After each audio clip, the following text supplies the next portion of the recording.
stage. Thank you.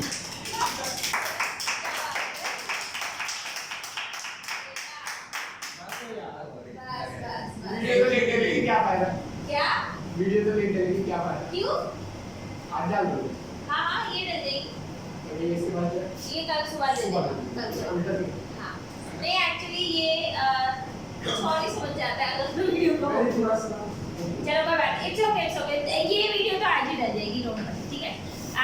बच्चे आप लोगों को ये बताओ लास्ट क्लास समझ में कितनी है? लास्ट क्लास कितनी समझ में आई थी ये बताओ। केमियो स्पॉटिंग मॉडल समझ में आया था या नहीं? हाँ? नहीं आया था। नहीं आया था। उत्कर्ष? माया? आप लोग ना जब क्वेश्चन पूछते हो जब बोलने वाला हूं तो वीडियो शुरू करो। गेम खेल रहे हो तुम? हाँ? यार आई हैव बात करना। ओहो। चलो ओके। मुझे ये बताओ आप लोग फोटोसिंथेसिस का ये फोर्थ लेक्चर है? Yes. हाँ फोर्थ Yes. लेक्चर है यार मैं तो चाह रही थी कि आज ये खत्म ही हो जाए और आप लोग तो ऐसा सीन बना के बैठे हो कि मेरे को थर्ड क्लास रिपीट करनी पड़ जाए हैं? ऐसा कि अच्छा वो तो 4 साल और लगाएंगे। अभी तो इतना लंबा है। इतना साक्षी डॉक्टर बनेगी उतने में ही चैप्टर प्रिपेयर कर दूंगा। नहीं आप तो इतना बनना मत। जब मैं साक्षी के पास एज अ पेशेंट जाऊंगा साक्षी बोलेगी पहले केल्विन साइकिल सुना। मैं जाने नहीं इसको। नहीं Sakshi I will be your permanent customer. कभी ना कभी दीदी भरोसा मत करना, हम पे भरोसा कर सकते हो। हाय हाय चलो ओके आप फॉरगेट ठीक है। आप सिंपल पढ़ाई ठीक है। आप लोग मुझे ये बताइए मैंने आप लोगों को बताया था कि there is a thing photo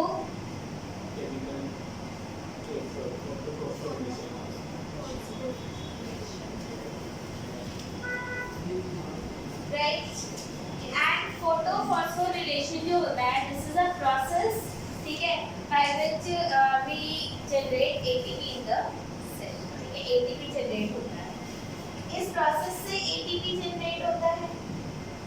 last class में हमने थोड़ा सा रिवाइज मतलब पूरा टॉपिक करा था ठीक है। And the process by which ATP generates is cyclic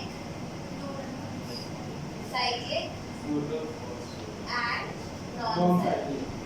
हम लोगों ने कुछ करा था क्या किया था It involves light.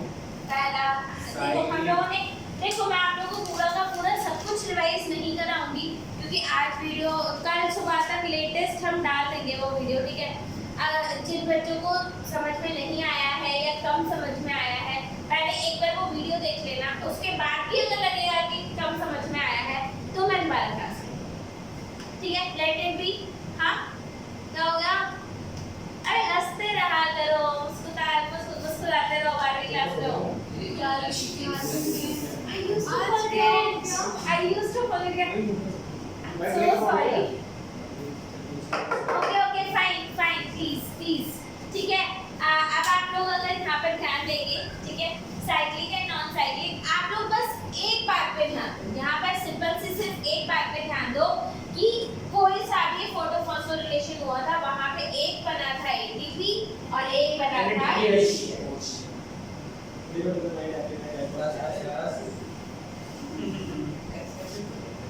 निकोटिनामाइड। मुझे परेशान है अरे देखो ना चलो कोई नहीं okay fine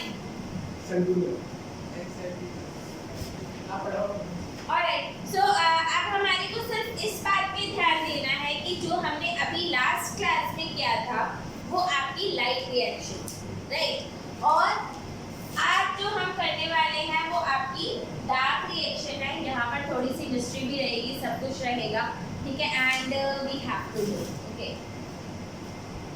light reaction light के बिना नहीं हो सकता। लाइट रिएक्शन एडेनिन या ठीक है। मैं चाहती हूँ बच्चे जनरली बच्चे ना एडेनिन को ही गलत वो प्रोनाउंस करते हैं क्योंकि उनको वही नहीं पता होता है ठीक है। और एडेनिन को लेकर मैं बहुत ज़्यादा स्पेसिफिक होती हूँ because that is the part of DNA ATGC और उस पर तो मेरी क्या छोड़ो उसके साथ थोड़ा गहरा रिश्ता है ठीक है। हाँ कोई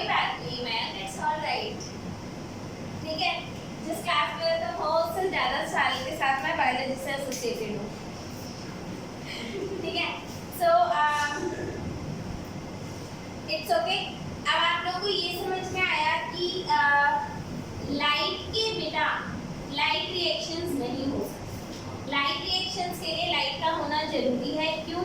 क्योंकि हमारे पास इलेक्ट्रॉन होता है, इलेक्ट्रॉन में जब लाइट एनर्जी बढ़ती है। और अच्छा, क्लोरोफिल की क्या नीड है जी? आप में से अगर किसी ने क्लास ध्यान से अटेंड करी है तो मुझे ये बताओ, क्लोरोफिल क्यों नीडेड है? वो एब्जॉर्ब करता है। क्लोरोफिल क्यों नीडेड है? क्लोरोफिल क्यों चाहिए? पता नहीं, ये ख्याल मेरे दिमाग में अभी अभी आया है, बिल्कुल एकदम फ्रेश। आपको पढ़ाते हुए मेरे दिमाग में ये ख्याल आया अभी अभी। For storage of और देखो, सनलाइट को करना क्या है? इलेक्ट्रॉन, प्लीज मेरी बात को ध्यान से सुनो। सनलाइट को एनर्जी देनी है, इलेक्ट्रॉन किसने देना है? इलेक्ट्रॉन किसने देना है? पानी ने। पानी ने देना है इलेक्ट्रॉन, सनलाइट ने क्या देनी है? एनर्जी देनी है, एक्साइट हो जाना है। What is the function of chlorophyll? What is the function of carotenoids? What is the function of other pigments? Trap करना ही क्यों है? भाई ये ले लेते हो। यूज कर देगा वो। It convert into chemical. ये Once your electron is moved, once your electron is excited, your energy is chemical. Yeah. ये आपने कहा था कि अगर कोई भी पिगमेंट नहीं होगा या फिर तो फंक्शन अच्छे से नहीं हो पाएगा, ये बताया। मेरी अब इस बात को देखो, I have not read this somewhere, ठीक है? ये मेरे खुद का स्टाइल पर I am saying you, ठीक है? देखो, सिंपल सी एक बात है, इलेक्ट्रॉन, और ये जो मैं आप लोगों को बात अभी आपके साथ शेयर करने वाली हूँ, ठीक है?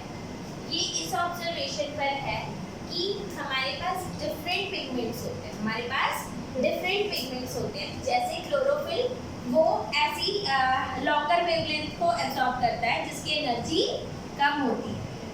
केराटिनॉइड्स वगैरह ये आपकी शॉर्ट वेवलेंथ को एब्जॉर्ब करते हैं जिसकी एनर्जी ज़्यादा होती है। आप लोग प्लीज़ यहाँ पर इस बात को नोटिस करना, ये आपका इलेक्ट्रॉन है, इधर आपका क्लोरोफिल मॉलिक्यूल है, इधर आपके एक्सेसरी पिगमेंट्स हैं, इसी को बोलते हैं ना फोटोसिस्टम, ठीक है? इसने लॉन्ग वेवलेंथ ली जिसकी एनर्जी कम थी, इसने शॉर्ट वेवलेंथ लिया जिसकी एनर्जी ज़्यादा होती है, मोर एनर्जी। फिर ये जब ट्रांसफर करता है तो इस पे again right amount of energy आ जाती है। तो can we say that the chlorophyll molecule actually regulates what kind of energy should be given to electron? ना उससे ज़्यादा और ना उससे कम। ये सनलाइट नहीं कर पाएगा, ये डायरेक्टली सनलाइट नहीं कर पाएगा। अब मान लो अगर बच्चा गलती करता है तो पुलिस के पास थोड़े छोड़ाते हैं, जा भी संभाल ले, 30 डिग्री दे दे। जेल में ट्रांसफर। हाँ, जेल में ट्रांसफर। सोचो शिवम का क्या हुआ होता आज तक, लेकिन कुछ नहीं हुआ ना, क्योंकि मम्मी पापा अपने लेवल पे समझा लेते हैं कब क्या करना है, कितना प्रसाद कब देना है, सब मिल जाता है। ऑलराइट, क्यों जी? आइए बात सुनिए। तो क्लोरोफिल मॉलिक्यूल का काम क्या है? आप लोग बताओ, do you agree with this कि वो एक्चुअल में राइट अमाउंट ऑफ एनर्जी को रेगुलेट करता है? देखो, ये भी दूर है क्योंकि शॉर्ट वेवलेंथ को ले रहे हैं जिसकी एनर्जी ज्यादा है, जिससे एनर्जी ट्रांसफर होने वाली है, ताकि जब वो इलेक्ट्रॉन पर पहुंचे तो वो ऑलमोस्ट, देखो बायोलॉजी में नथिंग इज 100%, बायोलॉजी में नथिंग इज 100%, लेकिन हाँ बहुत ज्यादा भी तो नहीं होता। भाई हमारा, अगर मैं बोलूँ हमारा टेम्परेचर कितना होता है, नॉर्मल बॉडी टेम्परेचर कितना होता है? 98.4, 98.6, ठीक है भाई, मैं मानती हूँ थोड़ा बहुत वेरिएशन होता है, मान लो 99 हो गया या 98 हो गया। अब ऐसा वेरिएशन थोड़े होगा भाई मेरा कल 106 पहुंच गया था, है ना भाई, ऐसा तो नहीं होता ना। तो बहुत ज्यादा हम लोग नहीं कर सकते, वेरिएशन जो होता है वो कम ही रखना होता है। आई बात समझ में? Do you agree with this? You all? Your time कितना? क्या? Alright, is this thing clear? आप लोग अब एक बात याद रखना, light reaction can not occur in absence of sunlight, ठीक है? And your dark reaction can not occur if light reaction is not happening. Reaction क्या प्रोड्यूस कर रहा है? एटीपी और NADH which is required for the dark reaction. ठीक है, dark reaction आप लोगों ने अभी तक देखा फोटोसिंथेसिस में हमने क्या करा? First thing we absorb sunlight, second thing we splitted the water and we converted solar energy into chemical energy। ये बात समझ में आ गई ठीक है। and in addition we produce ATP and NADPH। समझ में आई बात? पक्का 100% ग्रेट। अब डार्क रिएक्शन में क्या होता है? let us try to see। so your dark reaction, पहली बार डार्क रिएक्शन को डार्क इसलिए बोलते हैं क्योंकि वो सिर्फ डार्क में हो सकता है। क्यों बताओ? But the dark reaction is light independent, मतलब वो लाइट में भी हो सकता है और डार्क में भी हो सकता है, लेकिन लाइट रिएक्शन डार्क में नहीं हो सकती। नहीं समझे? ठीक है, light reaction is dark light reaction is light dependent, dark reaction is light independent. हाँ, कंट्रास्टिंग नाम देना था तो लाइट का डार्क कर दिया, तो ये सिर्फ एक कंट्रास्टिंग नाम है, nothing else। it has nothing to do with the presence or absence of dark। it can be in the presence, it can be in the absence। this is clear? पक्का जी? हाँ जी, चलो आगे अगर हम देखें बच्चे, अब आपका CO2 जो है वो किसमें रिडक्शन, इसका रिडक्शन कहाँ पर होना है? C6H12O6 इसमें इसका रिडक्शन होना है। एंड ये पूरा एक लंबा चौड़ा सा प्रोसीजर है, काफी लंबा प्रोसीजर है। ठीक है कि कैसे ये होता है। अच्छा, एक बात याद रखना, बायोलॉजी में बायोलॉजिकल थिंग्स में ठीक है होता क्या है? शुरू क्या हुआ? ठीक है, सो आप लोग हमेशा याद रखना, हम जनरली नंबर ऑफ कार्बन के साथ डील करते हैं, क्योंकि आप हाइड्रोजन के साथ घपला कर सकते हो, आप ऑक्सीजन के साथ घपला कर सकते हो, आप कार्बन नंबर के साथ घपला नहीं करते। तो carbon dioxide is a one carbon molecule, right? And this is a 6 carbon molecule. ठीक है, ऐसे बोला जाता है C4 C6। ठीक है, जैसे प्रोपेन को क्या बोलेंगे? C3 मॉलिक्यूल, ब्यूटेन को C4 मॉलिक्यूल। बायोलॉजी में number of carbons are actually important and you know it, right? Organic chemistry में क्या इंपॉर्टेंट होता है? Number of carbons are important. अब ऐसा थोड़ा प्रोपेन 3 हाइड्रोजन है प्रोपेन, अब ऐसा थोड़ा होता है, नहीं होता ना। किसके बेसिस पे प्रोपेन बोला गया है? नंबर ऑफ कार्बन के बेसिस पे बोला गया। आई बात समझ में आ गई? चलो, कार्बन को रिड्यूस होना है और क्या बनाना है? कार्बन डाइऑक्साइड को रिड्यूस होना है और क्या बनाना है? C6H12O6। ठीक है, अब ऐसा देखा गया भाई, हमें इतना तो पता है कि CO2 जो है वो रिड्यूस होना है। ठीक है, हमने देखा कि जो फर्स्ट प्रोडक्ट ऑब्टेन हुआ प्लांट में, first product of photosynthesis, photosynthesis का जो फर्स्ट कार्बन प्रोडक्ट है वो क्या है? वो है आपका 3PGA, 3 phosphoglyceric acid, 3 phosphoglyceric acid.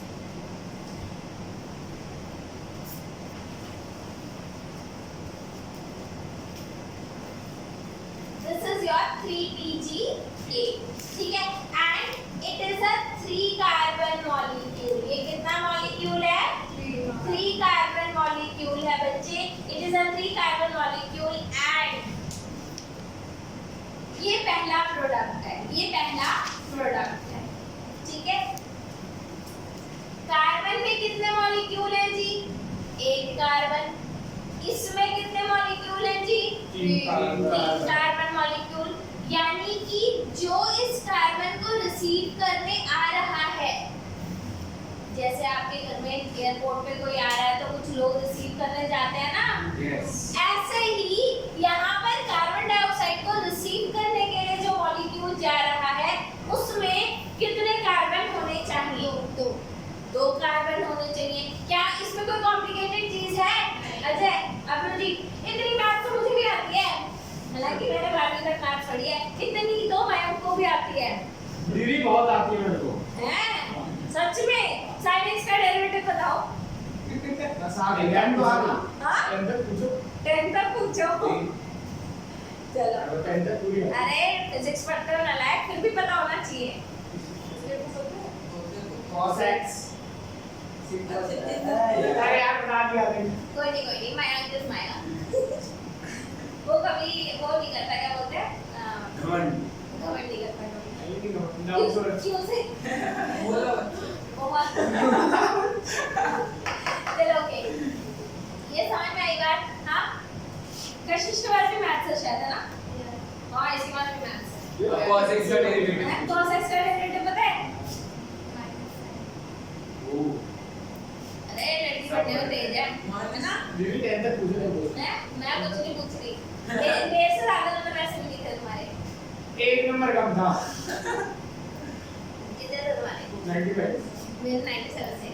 चलो 2 ले लो। इसको इतना भी नहीं पता दोनों में डिफरेंस कितना है। दीदी आपके 96 था। मेरे 97 थे। आज 2 नंबर हो गए। क्या हो रहा है 2 नंबर? फर्स्ट टाइम पढ़ाने में तो ज्यादा ही आ जाता है। ओके, तो इतनी मैथ्स हमें आती है। अब यहाँ पर प्लीज ध्यान देना, यहाँ पर ध्यान देना, यहाँ पर एक कार्बन मॉलिक्यूल है और यहाँ पे कितने कार्बन मॉलिक्यूल हैं? 3। जो इसको रिसीव करने जाएगा उसमें कितने कार्बन मॉलिक्यूल आएंगे? 4। अबे नालायक, 2 3 मैंने सही बोल रहा था। जब इसको 2 कार्बन मॉलिक्यूल्स रिसीव करेंगे तभी तो 2 + 1 तभी तो ये 3 बनेगा। ठीक कुछ आई बात समझ में? अब जब साइंटिस्ट ने देखा तो उन्होंने देखा कि जो प्राइमरी एक्सेप्टर मॉलिक्यूल होता है, द प्राइमरी, उसे बोलते हैं primary acceptor molecule. It has 5 carbon. It has 5 carbon. That is RuBP. Ribulose 1,5 bisphosphate. RuBP. Ribulose 1,5 bisphosphate. Ribulose 1,5 bisphosphate. ठीक है? So इसमें 5 कार्बन थे। प्लीज यहाँ पे प्लीज ध्यान दो इधर नजरे इधर। यस दीदी। 5 कार्बन मॉलिक्यूल, 1 कार्बन मॉलिक्यूल, 5 और 1 6। यहाँ पे तो 3 है। यहाँ पर तो 3 है। अब क्या करा जाए? 2 से मल्टीप्लाई। आई विश साइंटिस्ट इतने ज्यादा इंटेलिजेंट होते, थैंक यू। लेकिन एक्चुअल सिनेरियो यही है। चलो एक्चुअल सिनेरियो यही है। लेकिन बच्चे आज हमारे लिए ये समझ पाना बहुत आसान है कि कार्बन डाइऑक्साइड प्लस RuBP ये बनाता है आपका 2 molecules of 3PG। Actually I was shocked, तुमने एकदम से ये सॉल्यूशन दे दिया। काश तुम उस टाइम पर वहां होते। ठीक है? सो इस तरीके से ऑर्गेनाइज हुआ और इसे बोलते हैं हम फिक्सेशन ऑफ कार्बन डाइऑक्साइड। अब आपने कार्बन डाइऑक्साइड को फिक्स कर लिया, that is your fixation. Is this clear to all? हां जी, ठंड लग रही है? इसमें तो रोई बिल भी आ रहा है, बच्चे को ठंडी लग रही है। बताओ। The primary acceptor of CO2, please इधर आ जाओ पढ़ना। 216 6 का क्यूब, अबे 216 प्लीज सी है। अच्छा नहीं, अभी इससे पहले आ जाओ। where are the ATP and NADP? ठीक है। We learned that product of light reaction ATP and NADPH, ठीक है, and O2 of this O2 diffuses। आपको पता है ATP बनता है NADPH CH बनता है और O2 बनता है। O2 तो निकल गया, प्लांट से O2 निकल गया, और O2 कहाँ से बना था? पानी से। कहाँ से बना था? पानी से, ठीक है। उसके बाद है okay, these are used to derive processes that are leading to synthesis of food। अब हमें क्या बनाना है? फूड बनाना है, और इस फेज को हम क्या बोलते हैं? Biosynthetic phase of photosynthesis। The process need not directly depend on the presence of light। मैंने बताया था कि इस प्रोसेस का डायरेक्टली लाइट की प्रेजेंस और एब्सेंस से कोई लेना देना नहीं होता है, ठीक है। But it depends on the product of light reactions, जैसे ATP and NADPH। You may wonder how this can be verified। आप देख सकते हो इसको, ठीक है। जब लाइट मतलब ये फेज जब भी हो जाएगा जब प्लांट लाइट पे है, और जब प्लांट लाइट में नहीं भी है तो भी ये प्रोसेस कंप्लीट हो जाती है। कैन बी हेंस ओके, तो क्या हमें इसको डार्क रिएक्शन बोलना एक्चुअल में सही रहेगा?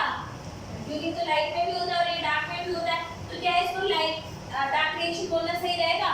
सही रहेगा। हाँ, बोल सकते हैं। आपको पता है एक ना प्रोसेस था, ठीक है, जो डीएनए से रिलेटेड था, ठीक है, मतलब ट्रांसफरिंग ऑफ डीएनए से रिलेटेड था, और उस प्रोसेस को जिस साइंटिस्ट ने डिस्कवर करा था ना, उसका नाम था अर्नस्ट सदर, ठीक है। तो उस प्रोसेस का नाम रख दिया गया सदर ब्लॉटिंग, ठीक है, क्योंकि वो और डीएनए से रिलेटेड वो प्रोसेस था, और सदर ने उसको डिस्कवर करा, उस प्रोसेस का नाम क्या हो गया? सदर ब्लॉटिंग, ठीक है। उसके बाद सिमिलर प्रोसेस डिस्कवर हुआ आरएनए में, उसका नाम पता है क्या है? नदर। प्रोटीन वाला जब डिस्कवर हुआ तो उसका नाम रख दिया गया वेस्टर्न, ठीक है। तो आपको मालूम है, अब देखो पहले वाले को रखने का कारण अलग था। पहले वाले का कारण क्या था कि साइंटिस्ट ने डिस्कवर करा है, जिस साइंटिस्ट ने डिस्कवर करा है उसके नाम से रखा गया, तो सदर ने करा था सदर ने।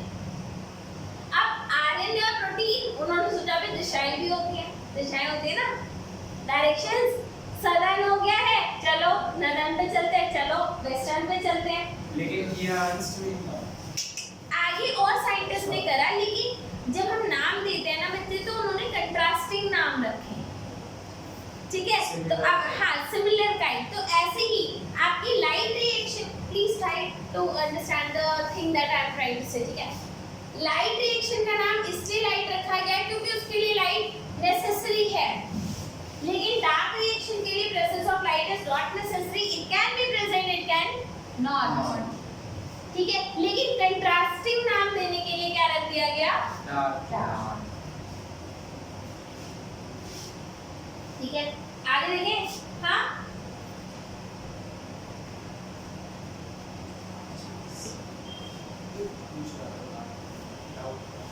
let us now see how ATP and NADPH are utilized in biosynthetic phase, ठीक है। We saw that CO2 is combined with water to form CH2O and formula or sugar। It was of interest of scientists to find out how this reaction proceeded rather than first, और हमें ये भी देखना था कि first product क्या form होता है और ये रिएक्शन कैसे होती है। So there was a scientist, ठीक है, जिसका नाम था मेलविन कैल्विन, ठीक है। उसने ये चीज को डिस्कवर करा, इसलिए साइकिल का नाम क्या है? कैल्विन साइकिल, ठीक है। And he used the radioactive C14 by algal photo studies to discover the first CO2 fixation product that was a 3 carbon molecule organic acid, ठीक है। और इसको हम क्या बोलते हैं? 3 phosphoglyceric acid, in short PGA, 3PGA। अगर आपको कुछ नहीं भी याद आ रहा है, you can just write 3PGA and I think you should get marks। Okay, now how many carbon molecule it has? It has 3 molecules, ठीक है।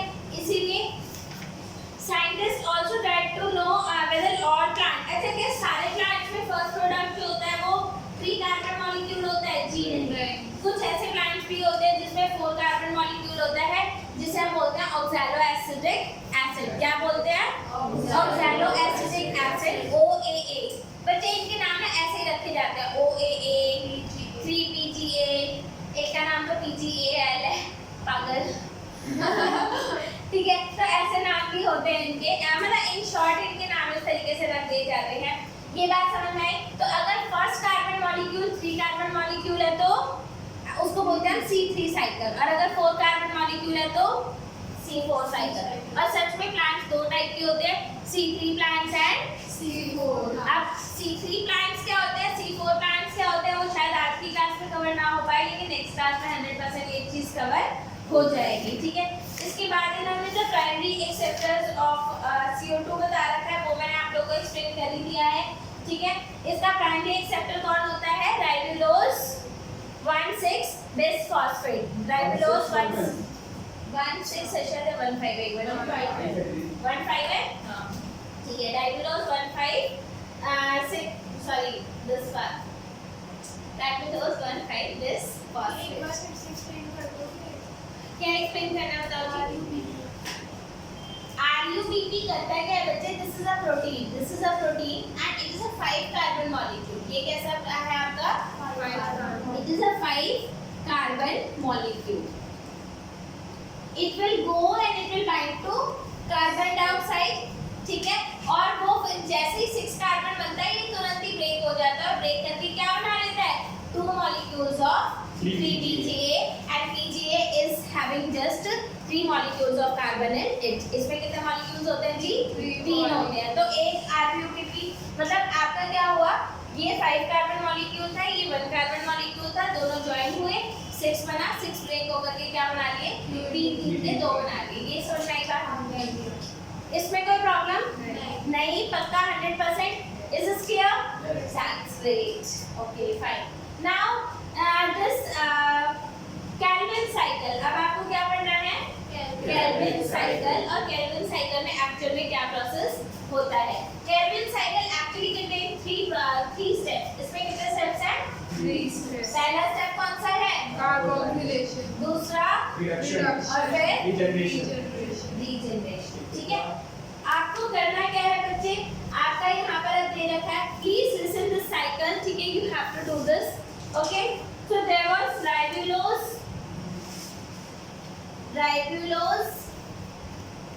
1,5 bisphosphate,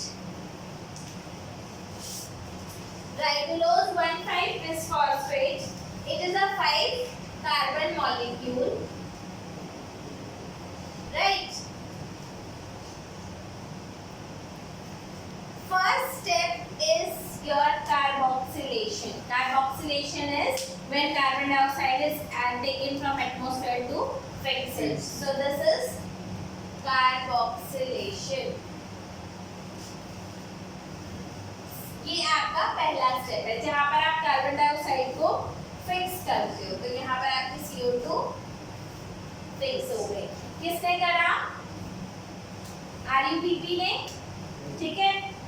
और ये फिर उसके बाद क्या बना लेता है बच्चे, 3PGA 3 फॉस्फोग्लिसरिक एसिड। उसके बाद क्या होता है बच्चे आपका, फिर होता है आपका रिडक्शन। यहाँ पर रिडक्शन में क्या हो गया, आपका ट्रायोस फॉस्फेट बन गया, ठीक है।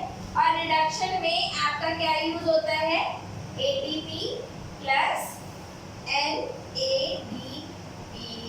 NADPH, ठीक है। यहाँ पर आपकी कौन सी शुगर बन गई, triose phosphate, and this triose phosphate actually either makes sucrose or starch। दोनों में क्या डिफरेंस है,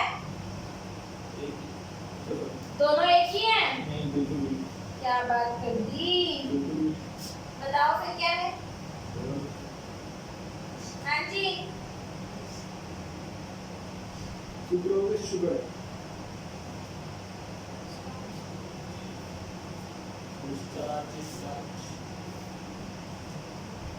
आप लोग एक चीज देख रहे हो यहाँ पर, प्लीज यहाँ पर ध्यान देना। This is your Calvin cycle, sorry, ठीक है, केल्विन साइकिल, ठीक है। So this Calvin cycle has 3 major step. One is your carboxylation, other is your reduction, and third one is regeneration, ठीक है।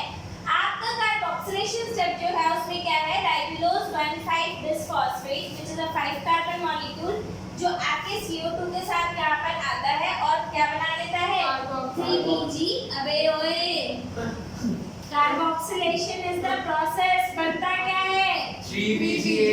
3PGA, ठीक है 3PGA।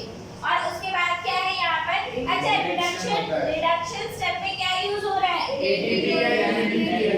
रिडक्शन के बाद क्या बन गया Glucose phosphate। इससे क्या बनता है Sucrose and starch। Very good, क्या बात है। Sucrose is a disaccharide. Sucrose क्या होता है Disaccharide। What is disaccharide? उसमें हाँ? बायोमोलिक्यूल यस, ठीक है, इट इज अ डाइसैकेराइड, ठीक है। I think maltose and fructose करके कुछ बनता है, दो शुगर्स होते हैं सुक्रोज में। आप लोग चेक कर लेना एग्जैक्टली कौन सा होता है। मेरे हिसाब से माल्टोज और ग्लूकोज होता है। You need to check this, okay. और एक बात याद रखना, जो आपका शुगर ट्रेवल करता है प्लांट में बाय योर फ्लोएम, लेके जाता है ना photosynthesis, sucrose is the product in which sucrose is the form in which sugar travels।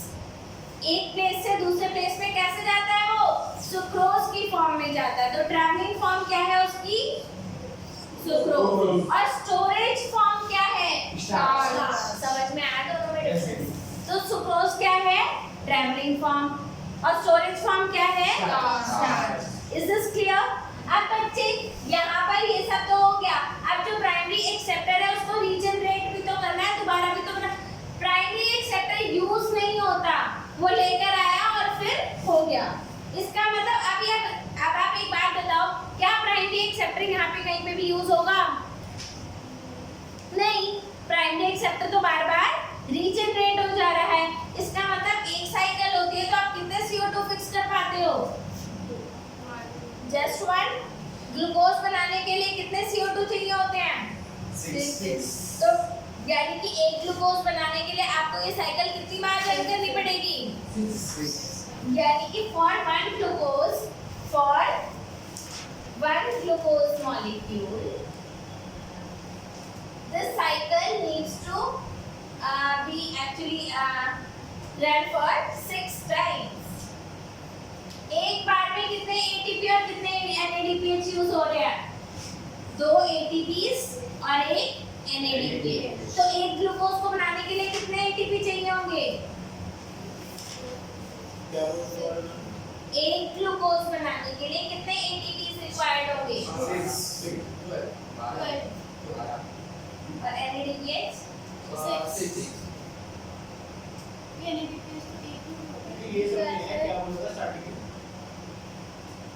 बच्चे आप यहाँ पर एक चीज का ध्यान दो, ठीक है। सबसे पहली बात तो आप ये बताओ कि एक साइकिल के अंदर आप कितने CO2 फिक्स कर पाते हो? वन कर पाते हो। तो अगर आपको ग्लूकोज बनाना है तो इस साइकिल को कितनी बार चलाना होगा? 6 टाइम्स चलाना होगा। आपका ATP और NADPH कौन से स्टेप पर यूज होता है? एक रिडक्शन और दूसरा रीजनरेशन। और अगर मैं आप लोगों को बता दूं, अगर आप लोगों को एक ग्लूकोज मॉलिक्यूल बनाना है तो इन टोटल आपको 18 ATPs चाहिए होते हैं और 12 NADPH। 12 NADPH, यानी अगर आपको एक ग्लूकोज बनाना है तो इतनी एनर्जी खर्चनी पड़ती है आपको। ये बात समझ में आई? प्राइमरी एक्सेप्टर समझ में आया? What is the primary acceptor here? RUBP, राइबोलोज 1,5 bisphosphate, ठीक है। और 3 स्टेप्स कौन कौन से हैं बच्चे? एग्जैक्टली, ठीक है। और एक चीज और है बच्चे जो यहाँ पर मिसिंग है, जो आप लोग देख सकते हो, यहाँ पर जो ATP और NADPH चाहिए होते हैं ये 2-2 चाहिए होते हैं। ये कितने कितने चाहिए होते हैं? 2-2। तो एक साइकिल में कितना ATP लग रहा है? 3। तो अगर 6 बार चलाना है तो कितना अच्छा लगेगा? और अगर NADPH लगाना है तो कितनी बार लगेगा? 12, ठीक है। और कौन से स्टेप पर ATP? अच्छा, NADPH अगर आपको आता है किस स्टेप पर NADPH यूज होता है? किस स्टेप पर ATP यूज होता है? तो आपको अपनी प्रिपरेशन इस हिसाब से रखनी है। एक ग्लूकोज बनाने के लिए कितने एटीपी चाहिए, कितने एनएडीपीएच चाहिए? 18 एटीपी एंड 12 NADPH। ये बात समझ में आ गई? इस टाइप से आप लोग प्रिपेयर कर लेंगे पक्का? Yes. 100%? Yes. You can do it. You Yes. should do it. Right? ठीक है, ये आपका हो गया। इसके बाद अब जैसे आप लोगों ने देखा था यार, यहाँ पे मैं थोड़ा सा आप लोगों को कंफ्यूज करने वाली हूँ, अगर आप हो जाओ तो बहुत अच्छी बात है। ठीक है, हीमोग्लोबिन जो था, बोलो अबे यार कहाँ गए? हीमोग्लोबिन जो था, ठीक है, उसकी एफिनिटी किसके लिए ज्यादा थी? Oxygen। लेकिन वो CO2 को भी बाइंड करता था। करता है, हाँ, अभी भी करता है आपकी बॉडी में। ठीक है, सिमिलरली आपका जो ये RUBP है, it binds to carbon dioxide more. भाई वहां पे ऑक्सीजन को प्रायोरिटी दी थी, यहाँ पे CO2 को प्रायोरिटी दे रहे। However, when there is lack of CO2, जब प्लांट को CO2 की कमी महसूस होने लग जाती है, तो वो ऑक्सीजन को बाइंड करने लग जाता है। तब वो ऑक्सीजन को बाइंड करने लग जाता है।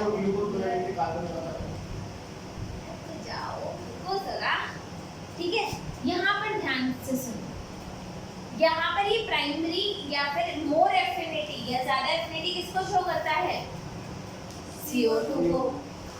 और जब कार्बन डाइऑक्साइड की कमी होती है तो किसको बाइंड करता है? आप लोग मुझे बताओ, प्लांट को CO2 की कमी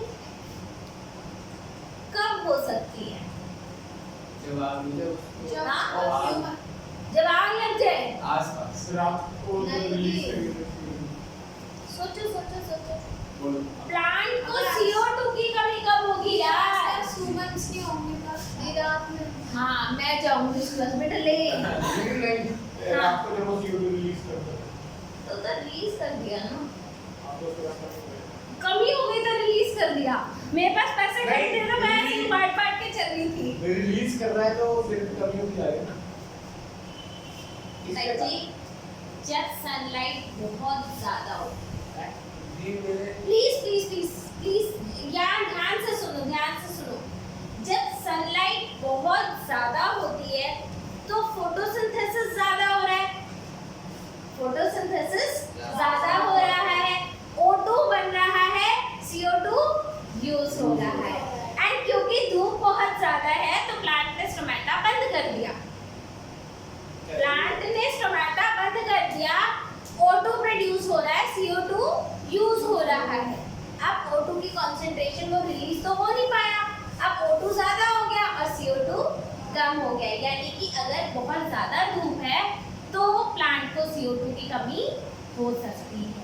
ये बात समझ में आई या नहीं आई? आ गई। तो जब धूप बहुत ज्यादा होगी तो प्लांट को स्टोमेटा बंद करना पड़ता है। स्टोमेटा बंद करोगे तो CO2 ज्यादा यूज हो जाएगा और O2 की कमी हो जाती है। CO2 की कमी हो जाती है। ठीक है, एक की बात समझ में आई? मजे की बात सुनो। अब इधर क्या हमारा 5 मिनट है? ओ वेरी गुड। ठीक है, अब इधर बात सुनो। RUBP, अच्छा ये बड़ा ही प्यारा एंजाइम है यार, तो कह लो तो के बाद CO2 मिला उसको बंद कर दिया। अच्छा तुम नहीं है, जब तो मिला O2 आ जा, बंद कर दिया। मतलब जो मिला बंद कर दिया है क्या? नाइट्रोजन के साथ नाइट्रोजन के साथ कोई बाइंड नहीं करता। नाइट्रोजन के साथ ना तो हीमोग्लोबिन की दोस्ती थी ना RUBP की दोस्ती नहीं करता और हीमोग्लोबिन भी नहीं करता था। लेकिन यहाँ पर RUBP किसके साथ बाइंड कर रहा है? O2 और CO2 O2 के साथ बाइंड कर रहा है। मैं आपको बहुत ही ब्रीफ में एक बात समझाने की कोशिश करूंगी, समझ गए तो बढ़िया, ना समझे तो और अच्छे से समझाऊंगी। ठीक है, अब यहाँ पर प्लीज ध्यान दो, ये कितने कार्बन मॉलिक्यूल? ये कितने कार्बन मॉलिक्यूल? अबे O2 कितने कार्बन मॉलिक्यूल है? अबे नलायक O2 O2 की बताओ ना। 1 चौक पर डब्बा ला के रखूंगी।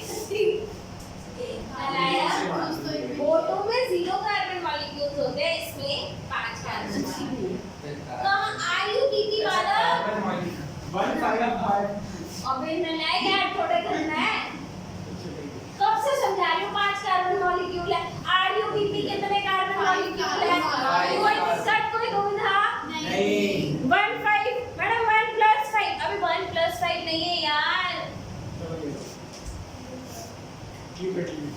I will continue for sure. अच्छा ये सेकंड इसमें कितने कार्बन मॉलिक्यूल हैं? 5 इसमें कितने कार्बन मॉलिक्यूल?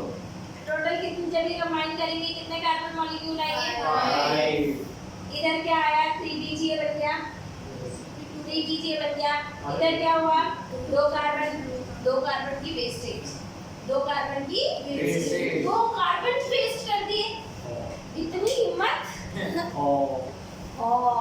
इसके तो पापा को बताना पड़ेगा ठीक है उत्कर्ष सुखी पूरी भाई पूरी बता होता क्या है बच्चे सिमिलर साइकिल यहाँ पे एक और चल रही होगी जहाँ पे फिर से RUBP ने किसको बाइंड किया होगा O2 को बाइंड करा होगा फिर से इधर 5C आया होगा जहाँ से एक 3PGA बन गया और एक 2C कार्बन मॉलिक्यूल आया मतलब इधर भी दो कार्बन की वेस्टेज इधर भी अभी 3PGA बना रहे तो एक फिर हाय हाय यार मैं तुम मतलब स्मार्ट हो या मतलब ये एक्टिव है बचपन से तो घमंड नहीं करा डाउन टू अर्थ कुछ ज्यादा है ना ये बहुत ज्यादा चलोगे एंड पता नहीं यार जैसे दो बार बात बोलिए और दोनों बार ऐसे बोलिए जो एग्जैक्टली वही होती है एग्जैक्टली ये चार में से बच्चे फिर से एक 3PGA निकल जाता है और एक कार्बन जो है अब प्लीज ध्यान से हमें बहुत सेकंड चलेगी अच्छा ध्यान से सुनो इस बात को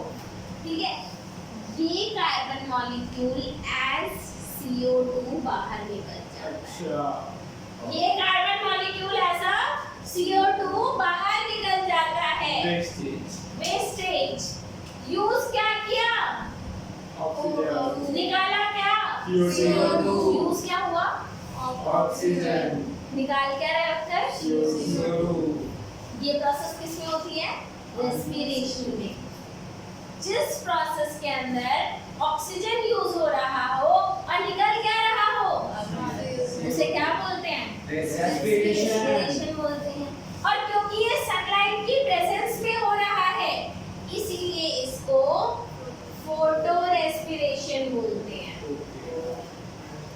आई बात समझ में इसे क्या बोलते हैं photo respiration is this good और बैड इज दिस गुड और बैड अबे नालायको बैड CO2 रिलीज हो रहा है हम CO2 जो हार्ट आता है आज तो मैं आपको मैं इधर खड़ा कर दूं पढ़ाने के लिए मुझे मैं रोशनी आया इसलिए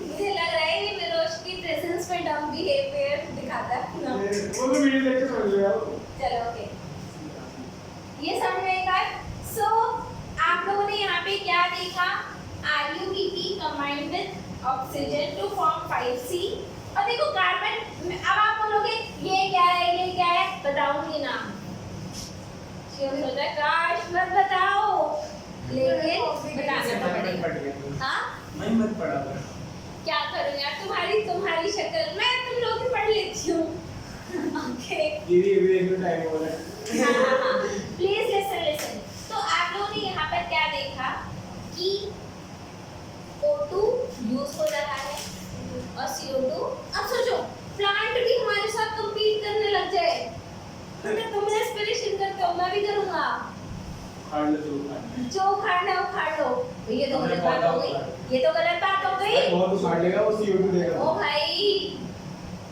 ये तो बहुत गलत बात हो गई मतलब प्लांट भी हमारे साथ compete कर रहा है उसको भी वेंटिलेटर पे लेटाना पड़ रहा है हो जाए ऐसा तो ठीक है लेकिन ऐसा नहीं होता प्लांट्स के लिए photo respiration is not good process plant ने उसी को मिनिमाइज करने के लिए plant move for a C4 pathway वो किस पाथवे पे गया C4 पाथवे प्लांट्स में जनरली कौन सा पाथवे होता है C3 पहले क्या होता था C3 फिर सनलाइट पड़ेगी तो क्या होने लग गया फोटो अबे